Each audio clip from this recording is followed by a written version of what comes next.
Hi, it's Wednesday, and we're going to continue the story of Geronimo Stilton. He's still in the prehistoric times, all by himself, so we'll see what it continues in his adventure. This chapter is called, I Am Not Your Mother. Just when I thought things couldn't get, it started to rain. I took cover under a ginkgo biloba leaf and curled up inside a large abandoned nest. I cried as I thought of my family. Would I ever hug Thea and Trap again? And I missed Benjamin so much. But crying wasn't going to get me anywhere. So I opened the professor's time travel survival manual and began to read by the silvery light of the moon. The hours flew by. At dawn, I closed the book, satisfied.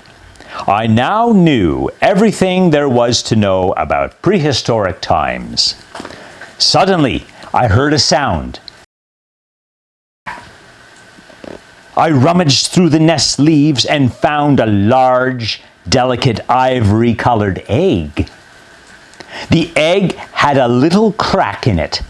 Suddenly, the crack began getting bigger and bigger. An odd-looking little head with two tiny surprised eyes popped out.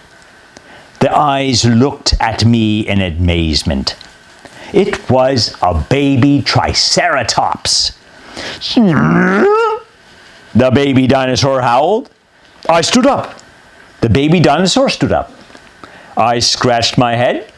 The baby dinosaur scratched his head. I jumped to the left. He jumped to the left.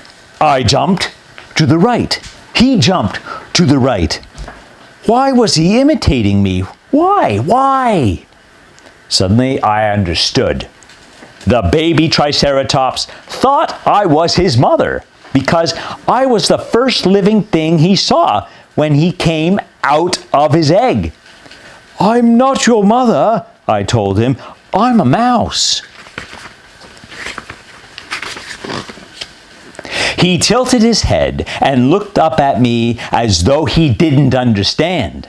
His eyes were so sweet and innocent that I couldn't just leave him. Oh, okay, I said. I'll take care of you, little guy. First, you need a name. How about Tops? Tops nodded.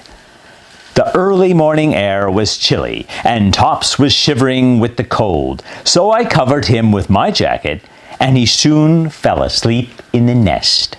I leaned back and was about to doze off myself when someone pinched my tail and shrieked in my ear, Herbivores! Carnivores! Herbivores or carnivores! Herbivores or carnivores! If I'd been carnivores, you'd be dead by now, my cousin Trap said with a chuckle. I couldn't believe it. I'd never been so glad to see my cousin. And he wasn't alone. Professor Von Volt, Thea, and Benjamin were there too. I'm so happy to see all of you, I exclaimed. Professor Von Volt explained that he was able to recall the Mouse Mover 3000 with an emergency telecommand. I told him all about my adventures in the Jurassic period. Benjamin and Tops became instant friends. But Trap eyed the adorable dinosaur with hungry eyes. I know what we're having for dinner tonight, Trap announced. We'll have Triceratops stew! Yummy! Don't even think about it, I scolded Trap. He's my friend. We can make a vegetable soup instead. I looked at the plant life around me, and I recognized some modern plants like oak, magnolias, papyrus, and water lilies. Surely we could find at least a few things that were edible. Suddenly, Trap got mischievous glint in his eye. Okay, cuz, he said, veggie stew it is. You just leave everything up to me. We'll figure this out, what they eat later and what happens. See you next Wednesday.